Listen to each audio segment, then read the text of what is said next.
ভারতের স্বরাষ্ট্রমন্ত্রী অমিত শাহ বহুদিন ধরেই বলছেন, প্রথমে শনাক্ত করো, ডিটেক্ট, তারপর তালিকা থেকে বাদ দাও মানে ডিলিট, এবং সব শেষে ফেরত পাঠাও, ডিপোর্ট করো। কিন্তু পশ্চিমবঙ্গের নতুন মুখ্যমন্ত্রী শুভেন্দু অধিকারী যেন সেই নীতিকে আরো এক ধাপ এগিয়ে নিতে চাইছেন। তার ঘোষণায় কথিত বাংলাদেশি অনুপ্রবেশকারীদের রাজ্য পুলিশ গ্রেফতার করবে, এরপর সরাসরি বিএসএফ এর হাতে তুলে দেওয়া হবে এবং বিএসএফ তাদের বাংলাদেশে ফেরত পাঠানোর ব্যবস্থা করবে। প্রশ্ন হচ্ছে, এটা কি আইনি প্রক্রিয়ার কোনো অংশ, নাকি আদালত ও বিচারিক ধাপ এড়িয়ে শর্টকাট পথে, সংক্ষিপ্ত পথে সমস্যার সমাধান করার চেষ্টা করছেন শুভেন্দু অধিকারী?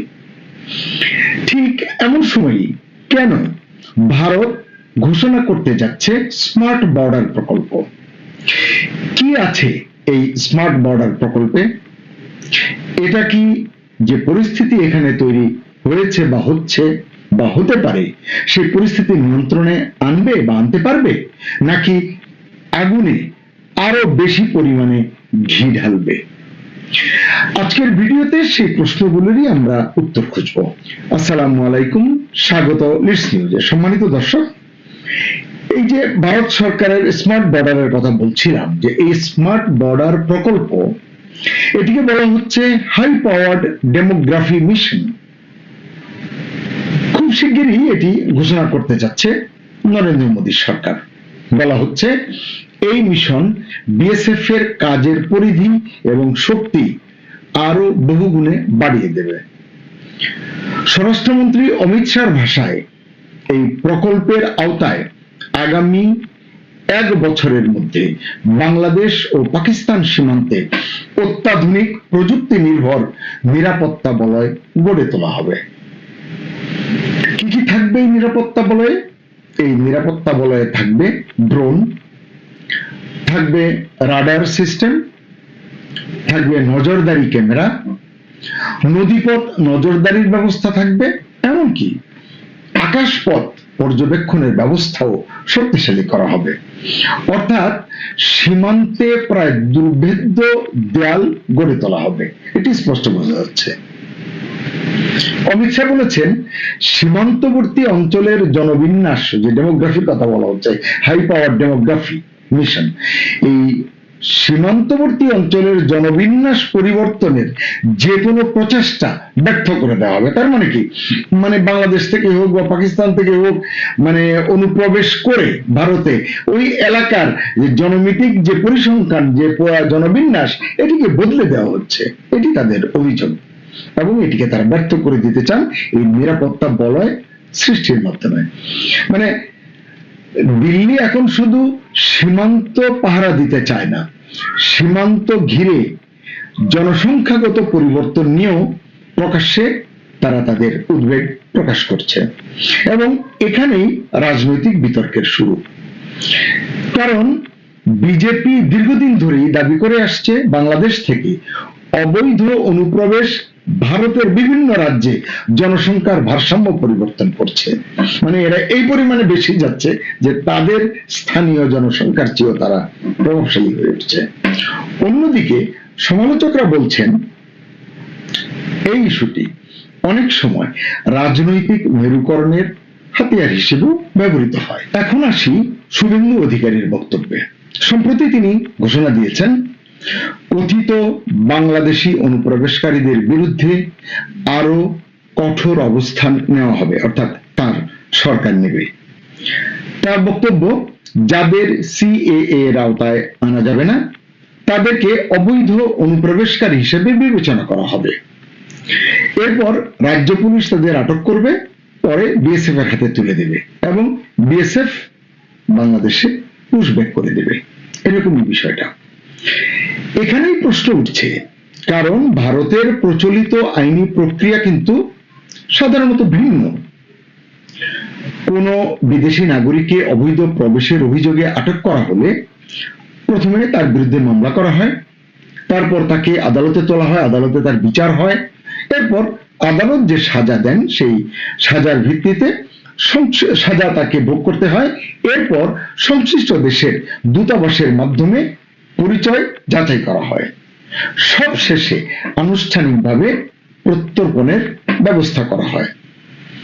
অর্থাৎ পুরো প্রক্রিয়ার মধ্যে আদালত, প্রশাসন এবং কূটনৈতিক যোগাযোগ সবই থাকে। এই জন্যই সমালোচকরা প্রশ্ন তুলছেন, শুভেন্দু যে পদ্ধতির কথা বলছেন, মানে ওই যে ধরো মারো কাটো টাইপের, সেটি কি বাস্তবে সেই দীর্ঘ আইনি প্রক্রিয়ার বিকল্প হয়ে উঠতে যাচ্ছে, না তিনি বিকল্প কিছু তৈরি করতে চাচ্ছেন? এটি নিয়ে কিন্তু প্রশ্ন উঠেছে। এটি নিয়ে জটিলতা দিন দিন বাড়বে বলে মনে করছেন বিশ্লেষকরা। এছাড়া আরেকটি বিতর্কিত বিষয় কিন্তু আছে এখানে, সেটি হচ্ছে তথাকথিত পুশব্যাক। যদিও মানবাধিকার সংগঠনগুলো বহুদিন ধরেই অভিযোগ করে আসছে, এটি শুধু আমাদের দেশে নয়, তাদের দেশের কাজ করে এমন মানবাধিকার সংগঠনগুলো কিন্তু বলে আসছে বহুদিন ধরে, সীমান্তে মাঝে মাঝে এমন কিছু ঘটনা ঘটে যেখানে সন্দেহভাজন ব্যক্তিদের আনুষ্ঠানিক বিচার ছাড়াই সীমান্তের ওপারে ঠেলে দেওয়া হয়, মানে বাংলাদেশ প্রান্তে ঠেলে দেওয়া হয়, পুশব্যাক করা হয়। সমস্যা হলো, যদি কোনো ব্যক্তিকে ভুলভাবে বাংলাদেশী মনে করা হয়, তখন যদি তিনি প্রকৃতপক্ষে ভারতীয় নাগরিক হন, তাহলে কি হবে? যে তাকে যে পুশব্যাক করা হলো, এই যে ফলে যে জটিলতা তৈরি হবে, তার কি হবে? কারণ ভারতের বিভিন্ন রাজ্যে অতীতে এমন অভিযোগ কিন্তু উঠেছে, সেটা কি, যে বাংলা ভাষাভাষী বলেই, মানে বাংলায় কথা বলেন বলেই কিছু মানুষকে, বিশেষ করে একটি নির্দিষ্ট ধর্মগোষ্ঠীর মুসলমান, স্পষ্ট করে বললাম, এই কিছু মানুষকে বাংলাদেশী সন্দেহে ভারত আটক করেছিল, ভারতের সরকার বা প্রশাসন আটক করেছিল। পরে তদন্তে দেখা গেছে তাদের অনেকেই ভারতেরই নাগরিক। এই কারণেই মানবাধিকার কর্মীরা বারবার বলছেন, কোন ব্যক্তির নাগরিকত্ব নির্ধারণ অত্যন্ত সংবেদনশীল একটি বিষয়, এখানে ভুলের সুযোগ খুব কম থাকা উচিত। এদিকে রাজনৈতিক প্রেক্ষাপটও কিন্তু দ্রুত বদলাচ্ছে। আমরা যদি খেয়াল করি, বাংলাদেশে তো বদলি হয়েছে, ইউনূস সরকার গেছে, বিএনপির সরকার এসেছে, পশ্চিমবঙ্গে মমতা মুখার্জির তৃণমূল সরকার গেছে, শুভেন্দু অধিকারীর নেতৃত্বে বিজেপি সরকার এসেছে। এই যে পশ্চিমবঙ্গে সরকার পরিবর্তনের পর সীমান্ত এলাকায় আমরা কি দেখছি, কাঁটাতারের কাজ নতুন গতি পেয়েছে। যেসব এলাকায় দীর্ঘদিন জমি সংক্রান্ত জটিলতা ছিল, তারও ত্বরিত সমাধান হচ্ছে। বিএসএফ ও সীমান্ত অবকাঠামো শক্তিশালী করার কাজ শুরু করেছে।